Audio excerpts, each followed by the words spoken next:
Loud enough? He's used to people clapping for him, not him doing the clapping, you see. So. I was waiting for you. So clever. The thing that probably makes rugby different at DESC is the fact that every student's guaranteed to be able to play. It's we have essentially an open door policy where all the students can come along at lunchtimes, after school clubs, before school, and we make sure that we give an opportunity to every single student. Yeah, I think we try and test the players as much as we can and give them options to try and figure out how they can figure out a solution to the problem, what's in front of them. So like this is a lot like player based, but also we give them the keys that they need. In the training session, it's good to have a few coaching staff there so we can pick our players, give them 1 or 2 tips of advice on what we've seen, what they do, and then help them to grow as players.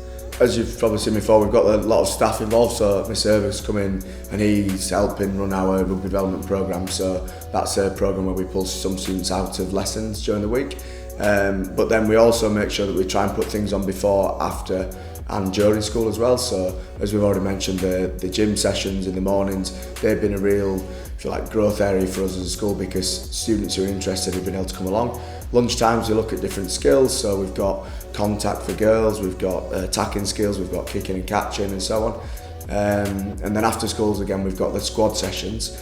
But one thing that we're conscious of as well is some of the best rugby players play other sports, so noticeably the ECA programme for sport at DESC is huge.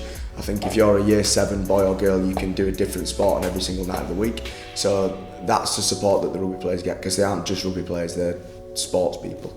The next thing's probably giving players even more power to be able to control and, if you like, develop themselves outside of us. So rather than, not that they rely on us already, but rather than have to rely on us to give them feedback and enable them to give themselves some feedback. So we're looking at some different options around players being able to essentially see their own sessions through some video feedback.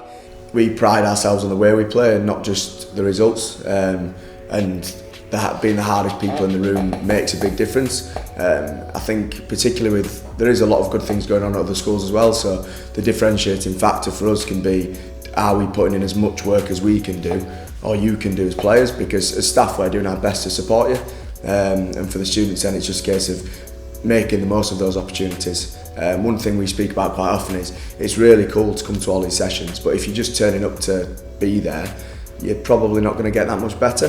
But when you turn up and you really have that intent to get better, that's when we see the growth, and we're extremely lucky that we've been able to share that journey with some of the students and support them on that journey. And it's been really fun to be a part of. Cool. Sweet. Yeah. All right? Covered it all. Awesome. That's pretty. What is? Hey, you're a net show. I told you don't have a face for radio.